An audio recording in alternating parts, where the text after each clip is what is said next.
Hello guys hi जय जगन्नाथ नमस्कार welcome to my YouTube channel.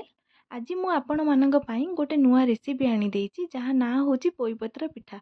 देखंतु मो हाथ रे कोन धरछि पोईपत्र तो आउ अरुआ चाउल को मु घंटे पूर्व भिजई देछि। आउ एठी जीरा आउ सुखिला लंका रखिछि। जो पोई पत्रटी धरिथिली सेथु मु पत्र गुडाक बाछि देकी गोटे थाली रे थोई देछि।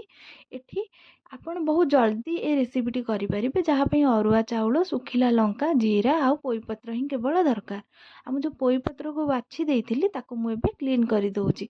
ताको भल से मु एबे पानी रे धोई दोछि। तापरे मु तापरे जो अरुआ चाउल को भिजेई की रखिथिली ताको भी मु एठी सफा करि दोछि। मु गोटे मिक्सी जार रे जीरा आउ सुखिला लंका आउ से अरुआ चाउल को पकई देली टिके पानी देकिना ताको मु ग्राइंडिंग करि देली। देखो एतिकी कंसिस्टेंसी रहिबो। हाथ को जिते लगे चिकन तो आप बाहर करदेवे। तापर हाँ आउ टिके पानी मिसई देवे आउ स्वाद अनुसार लुण देवे। मुझे इनुका गोलई नेबी गोटे चामच रे। देखो एबे आपन को जेतिकी देखौची कंसिस्टेंसी सेतिकी रे ही रहिबो। तापर मु गैस लगेदेली। गैस ऊपर पलम बसई देली। पलम जेतले ताती गला मु तेल बुलेई देली। सेथिरे सोरिष छुंक दउची कारण पोईपत्र पिठारे सोरिष छुंकटी बहुत भल लागे। एठी मु दीटा पत्र को पोई पत्र को जोड़ी देई ताकू चाउल आण रे बुड़े देई ताकू मु पलम रे पकई देली।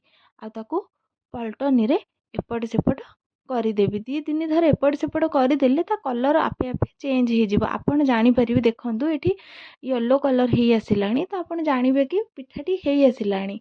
आ पत्रटी भी नरम लागिवो। तापरे मु सेम प्रोसेस रे आ गोटे पिठा एठी बसई देली। तेल देदेली सोरिष देदेई सेमती एटी मु किंतु गोटे पत्र देइछि। गोटे पत्र भी आपण देई परिबे। दीटा पत्र भी जोड़ी करी भी आपण चाउल आणरे बुड़ेकी करि परिबे। सेमती किछि नै भल लागिवो। तापरे मोर एठी प्रस्तुत हे गला पोईपत्र पिठा। जदि आपण मानकु मो रेसिपीटी भल लागि थाए ताले निहाती लाइक करि देबे। किपरि लागिला मो रेसिपीटी आपण मानकु मते कमेंट माध्यम रे निहाती जणेबे। और हाँ नुआ आसीथिले मो चैनल को सब्सक्राइब करिवे। रहुछि धन्यवाद जय जगन्नाथ।